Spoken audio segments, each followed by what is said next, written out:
নমস্কার বন্ধুরা, কেমন আছেন সবাই? আশা করি সবাই খুব ভালো আছেন। রান্নাবান্না অ্যান্ড ব্লগ চ্যানেল থেকে সবাইকে স্বাগতম। আজকে আমি পাটিসাপটা বানাবো, একটু অন্যরকমভাবেই বানাবো। দেখুন আমি কিভাবে বানাই। পাটিসাপটা বানানোর জন্য আমি প্রথমে নিয়ে নিলাম 1 কাপ চালের গুঁড়ো, আর নিয়ে নিলাম হাফ কাপ ময়দা, আর নিয়ে নেব আমি হাফ কাপ মতো চিনি। সব উপকরণ একটু মিশিয়ে নেব। এরপরে আমি দুধ নিয়ে নিয়েছি, আমি উষ্ণ গরম দুধ নিয়ে নিয়েছি। দুধটা দিয়ে আমি ভালো করে এই চালের গুঁড়ো, ময়দা, চিনিটাকে ভালো করে গুলে নেব। খুব ভালো করে গুলে নিতে হবে। দুধটা অনেকটাই লাগতে পারে, যতটা লাগবে ততটাই আপনারা দিতে পারেন। আমার প্রায় 1.5 কাপ মতো দুধ লেগেছিল। খুব ভালো করে মিশ্রণটা তৈরি করতে হবে। মিশ্রণটার ভেতরে যেন কোনো রকমের দলা পাকি না থাকে, এমনভাবে মিশ্রণটাকে তৈরি করতে হবে। দেখুন খুব ভালো করে মিশ্রণটাকে আমি তৈরি করে নিচ্ছি। খুব সহজভাবেই আমি এই পাটিসাপটা পিঠের রেসিপিটা দেখাচ্ছি, খুবই সহজ। যে কখনোই পাটিসাপটা পিঠে বানাননি সেও এই রেসিপিটা দেখলে বানাতে পারবেন, এতটা সহজভাবেই আমি দেখাবো। ব্যাটারটা আমার তৈরি করে নেওয়া হয়ে গেছে। এরপরে আমি 30 মিনিটের জন্য ঢেকে রেখে দেবো। যেহেতু এর ভিতর শুকনো চালের গুঁড়ো আছে, একটু ব্যাটারটা ফুলে যেতে পারে, সেই জন্য আমি 30 মিনিট পর্যন্ত একটু ঢেকে রেখে দেব। এরপরে আমি পাটিসাপটার পুরটা তৈরি করে নেব। আমি একটা কড়াইতে 2 চামচ মতো ঘি দিয়ে দিয়েছি।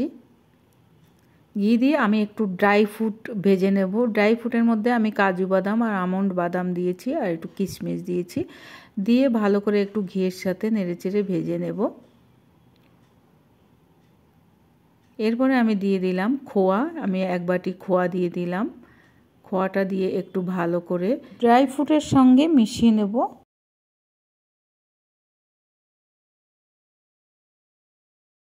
পাটিসাপটার পুরটা আমি একটু অন্যরকমভাবেই বানিয়েছি। শুধু খোয়া ক্ষীর দিয়েও আপনারা দিতে পারেন। আমি একটু ড্রাই ফ্রুট মিশিয়ে দিয়েছি, এতে করে খেতে একটু আরও বেশি টেস্ট হবে। পাটিসাপটার পুরটা আমি বানিয়ে নিয়েছি। এরপরে আমি পাটিসাপটা পিঠেটা বানিয়ে নেব। এর জন্য আমি একটা গ্যাসের উপরে এরম চাটু বসিয়ে দিয়েছি। চাটুর মধ্যে আমি একটু ঘি ব্রাশ করে নিয়েছি, দিয়ে 1 চামচ এইভাবে গোলাটা দিয়ে দিলাম। দিয়ে একটু এই হাতার সাহায্যে ঘুরিয়ে গোল করে নিলাম। এরপরে এর উপর থেকে আমি পুরটা দিয়ে দেব।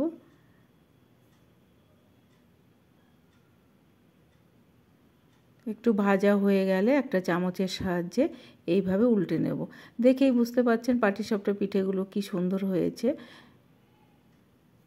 এইভাবে আমি প্রত্যেকটা পাটিসাপটা ভেজে নেব, আর প্রত্যেকবারই একটু ঘি ব্রাশ করে নেব।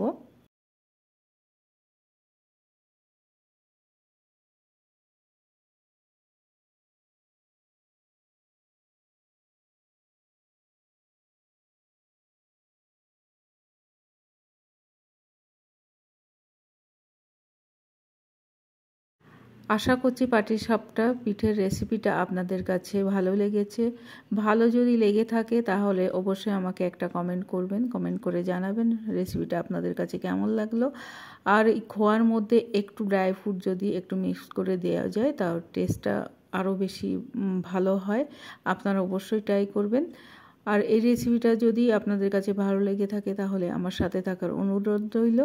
সবাই খুব ভালো থাকবেন, সুস্থ থাকবেন। ধন্যবাদ।